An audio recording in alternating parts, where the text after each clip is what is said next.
പാലക്കാട് നെന്മാറ ഇരട്ടക്കൊലക്കേസ് പ്രതി ചെന്താമരയ്ക്കായി തിരച്ചിൽ തുടരുന്നു. നിലവിൽ പ്രദേശത്തോട് ചേർന്നുള്ള മല കേന്ദ്രീകരിച്ചാണ് തെരച്ചിൽ നടക്കുന്നത്. 125 അംഗ പോലീസ് സംഘത്തെയാണ് തെരച്ചിലിനായി നിയോഗിച്ചിരിക്കുന്നത്.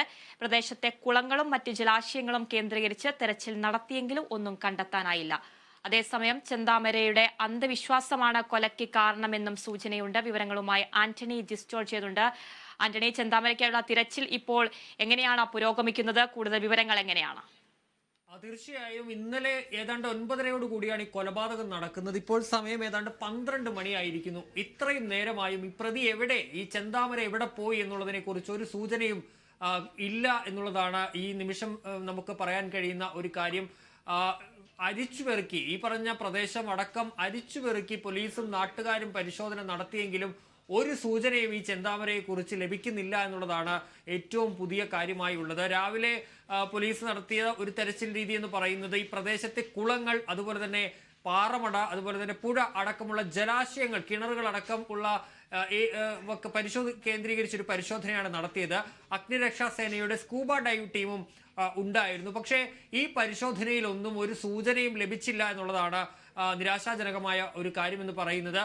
പോലീസ് ഈ ജലാശയങ്ങൾ പരിശോധന നടത്താനുള്ള കാര്യമായി പറഞ്ഞത് ഒരു പക്ഷേ ഈ പ്രതി ഈ പ്രദേശം വിട്ട് പോയിട്ടുണ്ടാകില്ല, മറിച്ച് ഈ ജലാശയങ്ങൾക്കൊക്കെ അരികിലുള്ള ഈ പൊന്തക്കാടുകളിൽ ഈ പുല്ലിന്റെ വളർന്നു നിൽക്കുന്ന പുൽക്കൂട്ടങ്ങളുടെ ഇടയിലൊക്കെ ഇയാൾ പതുങ്ങിയിരിക്കാനുള്ള സാധ്യതയുണ്ടെന്നുള്ള നാട്ടുകാരൊക്കെ പറഞ്ഞിരുന്നു. അതിന്റെ അടിസ്ഥാനത്തിൽ കൂടിയാണ് ഈ ജലാശയങ്ങൾ കേന്ദ്രീകരിച്ച് ഒരു പരിശോധന നടത്തിയത്. പക്ഷേ അവിടെ നിന്നും ഒന്നും കണ്ടെത്താനായില്ല, ഒരു സൂചനയും നിലവിലില്ല എന്നുള്ളതാണ് ഇപ്പോൾ പറയുന്നത്.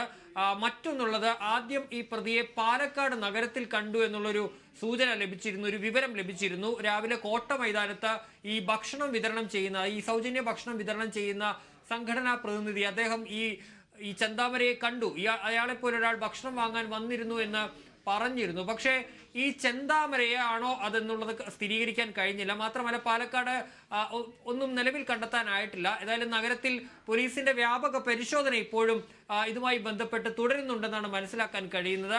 ഇപ്പോൾ ഈ മേഖലയിലുള്ള പരിശോധന, അല്ലെങ്കിൽ ഈ ചെന്താമരയ്ക്ക് വേണ്ടിയുള്ള തെരച്ചിൽ പ്രധാനമായും നടക്കുന്നത്, ചെന്താമര ഈ 2019 സുധാകരന്റെ ഭാര്യ സജിതയെ കൊലപ്പെടുത്തിയ ശേഷം ഒളിച്ചിരുന്ന ആ മലകൾ കേന്ദ്രീകരിച്ചാണ്, ഈ വീടിന് സമീപമുള്ള ആ മല കേന്ദ്രീകരിച്ചാണ് നിലവിൽ ഇപ്പോൾ ആ തെരച്ചിൽ നടക്കുന്നത് എന്നുള്ളതാണ് പ്രധാനപ്പെട്ട ഒരു കാര്യമായി ഉള്ളത്. അതായത് ഒരു പക്ഷേ ഈ പ്രതി ഈ കാടിനുള്ളിൽ എവിടെയെങ്കിലും ഒക്കെ മറഞ്ഞിരിക്കുന്നേക്കാം എന്നുള്ളത് പോലീസ് പറയുന്നുണ്ട്. അപ്പോൾ അതിന്റെ ഭാഗമായി കൂടി ഇപ്പോൾ ഈ മേഖല കേന്ദ്രീകരിച്ച് തെരച്ചിൽ നടക്കുകയാണ്. നിലവിൽ 125 അംഗ സംഘമാണ് ഈ പോലീസ് ഈ പരിശോധനയ്ക്കായി നിയോഗിച്ചിരിക്കുന്നത്. നെന്മാറ ഡിവൈഎസ്പിയുടെ നേതൃത്വത്തിലാണ് തെരച്ചിൽ നടക്കുകയും ചെയ്യുന്നത്. ഒപ്പം നാട്ടുകാരും ഈ പോലീസിനൊപ്പം തെരച്ചിലിന് രംഗത്തുണ്ട്. ആന്റണി, അതുപോലെ തന്നെ ചെന്താമരയുടെ അന്ധവിശ്വാസമാണ് കൊലയ്ക്ക് കാരണമെന്നുള്ള സൂചനകൾ നൽകുന്നുണ്ട്. നിർണായകമായ വെളിപ്പെടുത്തലുകളൊക്കെ ബന്ധുക്കളും അയൽവാസികളും ഒക്കെ നൽകുന്നുണ്ട്. അത് സംബന്ധിച്ചുള്ള കൂടുതൽ വിവരങ്ങൾ എങ്ങനെയാണ്? തീർച്ചയായും പുതിയ വിവരങ്ങൾ ഇങ്ങനെ പുറത്തേക്ക് വരുമ്പോഴാണ് ഈ അന്ധവിശ്വാസം, ചെന്താമര ഒരു അന്ധവിശ്വാസിയാണ്, അയാളുടെ അന്ധവിശ്വാസമാണ് ഈ കൊലപാതകത്തിനൊക്കെ കാരണമെന്നുള്ള ഒരു മൊഴിയൊക്കെ ബന്ധുക്കൾ പറയുന്നുണ്ട്. അതായത് ഈ ചെന്താമരയുടെ ഭാര്യയും മകളും പിണങ്ങിപ്പോയി. അപ്പോൾ ഈ പിണങ്ങിപ്പോയതിനു ശേഷം ഇയാൾ ഒരു ജ്യോതിഷിയെ പോയി കാണുന്നു. ആ ജ്യോതിഷി പറയുന്നു, ഈ ഈ പിരിയാൻ കാരണം, ഭാര്യ പിണങ്ങിപ്പോകാൻ കാരണം ഒരു മുടി നീട്ടി വളർത്തിയ സ്ത്രീയാണ്, അവർ പറഞ്ഞ് വിശ്വസിപ്പിച്ചാണ് ഇവരെ തമ്മിൽ തെറ്റിച്ചത് എന്നുള്ളതാണ് പ്രധാനമായും ഈ ജ്യോതിഷി ഈ പറയുന്ന ചെന്താമരയോട് പറഞ്ഞു കൊടുത്തത്. അതിന്റെ അടിസ്ഥാനത്തിൽ ഇയാൾ ഈ മുടി നീട്ടി വളർത്തിയ സ്ത്രീക്ക് വേണ്ടിയുള്ള തെരച്ചിലായിരുന്നു നടത്തിയിരുന്നത്. അങ്ങനെയാണ് ഈ സുധാകരന്റെ ഭാര്യ, തൊട്ട അയൽവാസിയായ സുധാകരന്റെ ഭാര്യ സജിതയെ കാണുന്നത്. സജിത മുടിയൊക്കെ ഉള്ള ഒരാളാണ്. അപ്പോൾ ഇയാളുടെ തെറ്റിദ്ധാരണ, അല്ലെങ്കിൽ ഇയാൾ ധരിച്ചത് ഇത്തരത്തിൽ സജിതയൊക്കെ പറഞ്ഞിട്ടാണ് ഇങ്ങനെ ഈ ഭാര്യ പോയത് എന്നുള്ളതാണ് ഇയാൾ കരുതിയത് എന്നുള്ളതാണ് ബന്ധുക്കളൊക്കെ പറയുന്നത്. അത്തരത്തിൽ ഈ ഒരു അന്ധവിശ്വാസം ഈ കൊലപാതകത്തിന് കാരണമായിട്ടുണ്ടെന്നുള്ളൊരു സൂചന ബന്ധുക്കൾ പറയുന്നുണ്ട്. മാത്രമല്ല ഇയാളുടെ ഒരു സ്വഭാവമൊക്കെ വളരെ വിചിത്രമായ സ്വഭാവമുള്ള ഒരാളാണ് ഈ പറയുന്ന ചെന്താമര. അയാൾ അധികം ആളുകളോടൊന്നും സംസാരിക്കില്ല. അയാളുടെ വീട്ടിലേക്ക് നോക്കുന്നവരെയൊക്കെ സംശയ ദൃഷ്ടിയോടെ മാത്രമേ അയാൾ കാണുള്ളൂ. അയാളെ ഭീഷണിപ്പെടുത്തുന്ന സാഹചര്യമൊക്കെ ഉണ്ടായിട്ടുണ്ടെന്ന് നാട്ടുകാർ പലതവണ പറയുകയും ചെയ്തിട്ടുണ്ട്. മറ്റൊന്നുള്ളത് ഇപ്പോൾ പുറത്തേക്ക് വരുന്നത്, അതായത് ഈ ചെന്താമരയുടെ ബന്ധുക്കളൊക്കെ പറയുന്നത്, ചെന്താമരയുടെ ഭാര്യയെ കൊല്ലാൻ ഇയാൾ ഒരിക്കൽ ശ്രമിച്ചിട്ടുണ്ട്. അതിന്റെ അടിസ്ഥാനത്തിലാണ് അവരവിടെ നിന്ന് പോകുന്നത്. നിവർത്തിയില്ലാതെ സഹികെട്ട് ഈ വധശ്രമമൊക്കെ ഉണ്ടായ ഘട്ടത്തിലാണ് അവരവിടെ നിന്ന് പോയതെന്നും നാട്ടുകാരും ബന്ധുക്കളും ഒക്കെ ഇപ്പോൾ പറയുകയും ചെയ്യുന്നുണ്ട്. ഏതായാലും തെരച്ചിൽ ഇപ്പോഴും ചെന്താമരയ്ക്കായി തുടരുകയാണ്. അയാളെ കുറിച്ചൊരു വിവരവും നിലവിൽ ലഭിക്കുന്നില്ല.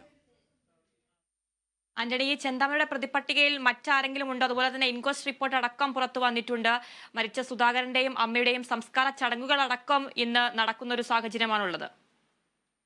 തീർച്ചയായും ഒന്നുള്ളത് ഈ ചെന്താമര കൊലപ്പെടുത്തൽ, അല്ലെങ്കിൽ ചെന്താമരയുടെ ലിസ്റ്റിൽ ഈ പറഞ്ഞ സുധാകരനും അതുപോലെ തന്നെ ഭാര്യ സജിതയും മാത്രമല്ല ഉണ്ടായിരുന്നത് എന്നുള്ളതാണ് നമുക്കറിയാൻ കഴിയുന്നത്. അവിടെ 2 സ്ത്രീകളെ കൂടി ഇയാൾ കൊലപ്പെടുത്തുമെന്ന് ഭീഷണിപ്പെടുത്തിയിരുന്നതായി ഈ നാട്ടുകാർ പറയുന്നുണ്ട്. ഒന്ന് അയൽവാസിയായ പുഷ്പയാണ്, മറ്റൊന്നുള്ളത് ഈ പറയുന്ന ചെന്താമരയുടെ അമ്മാവന്റെ ഭാര്യ. ഇവരെയും കൊലപ്പെടുത്തുമെന്ന് ചെന്താമര പറഞ്ഞിരുന്നതായി നാട്ടുകാർ പറയുന്നുണ്ട്. അതിൽ പുഷ്പ ഇങ്ങനെ പോലീസിൽ പരാതി ഒക്കെ നൽകിയിരുന്നു. അത് നാട്ടുകാരുടെ അടക്കം ഒപ്പ് ശേഖരിച്ച ശേഷമാണ് പുഷ്പ പരാതി നൽകിയത്. കഴിഞ്ഞ ദിവസം ഈ കൊലപാതകം നടക്കുന്ന ആ ദിവസം, അതായത് ഇന്നലെ ഈ കൊലപാതകം നടക്കുന്നതിന് തൊട്ട് മുൻപ് പുഷ്പ ജോലിക്കോ മറ്റുമായി പുറത്തേക്ക് പോയിരുന്നു. അപ്പോൾ ഈ പ്രതി അവിടെ ഇരിക്കുന്നതൊക്കെ പുഷ്പ കണ്ടിരുന്നു എന്ന് പറയുന്നു. മാത്രമല്ല പുഷ്പ പറയുന്ന ഒരു കാര്യം, പലപ്പോഴും ഭീതിയോടുകൂടിയാണ് അവിടെ നിന്നിരുന്നത്. എപ്പോൾ വേണമെങ്കിലും ആക്രമണം ഉണ്ടാകാം. പലരോടും പറഞ്ഞിട്ടുണ്ട്, താൻ എന്തിനാണ് പുഷ്പ എൻ്റെ വീട്ടിലേക്ക് നോക്കുന്നത്, അവളെ ഞാൻ വകവരുത്തുമെന്നുള്ള തരത്തിലൊക്കെ ഇയാൾ പറഞ്ഞിട്ടുണ്ട് എന്നുള്ളത് പുഷ്പ തന്നെ പറയുന്നുണ്ട്. അപ്പോൾ ഇയാൾ വന്ന ഘട്ടത്തിൽ തന്നെ അവർ വലിയ ഭീതിയിലായിരുന്നു. അങ്ങനെ അവർ പോയി പോലീസിൽ ഇതിനെ സംബന്ധിച്ച് പരാതിയൊക്കെ നൽകുകയും ചെയ്തിരുന്നു. അങ്ങനെ പുഷ്പ, അതുപോലെ തന്നെ മറ്റ് അമ്മാവന്റെ ഭാര്യ, ചെന്താമരയുടെ അമ്മാവന്റെ ഭാര്യ എന്നിവരെ കൂടി കൊലപ്പെടുത്തുമെന്ന് പറഞ്ഞിരുന്നു. അങ്ങനെ ഉള്ളൊരു ഭീഷണി കൂടി ഉണ്ടായിരുന്നു എന്നുള്ളതാണ് മനസ്സിലാക്കാൻ കഴിയുന്നത്. ഏതായാലും അതിനിടയിലാണ് ലക്ഷ്മി കൂടി കൊല്ലപ്പെടുകയും ചെയ്തിട്ടുള്ളത്. ശരി ആന്റണി, പാലക്കാട് നെന്മാറ ഇരട്ടക്കൊലക്കേസ് പ്രതി ചെന്താമരയ്ക്കായി തിരച്ചിൽ തുടരുകയാണ്. നിലവിൽ പ്രദേശത്തോട് ചേർന്നുള്ള മല കേന്ദ്രീകരിച്ചാണ് തെരച്ചിൽ നടക്കുന്നത്. 125 അംഗ പോലീസ് സംഘത്തെയാണ് തെരച്ചിലിനായി നിയോഗിച്ചിരിക്കുന്നത്. വിവരങ്ങൾ നൽകുകയായിരുന്നു ആന്റണി ജിസ് ജോർജ്.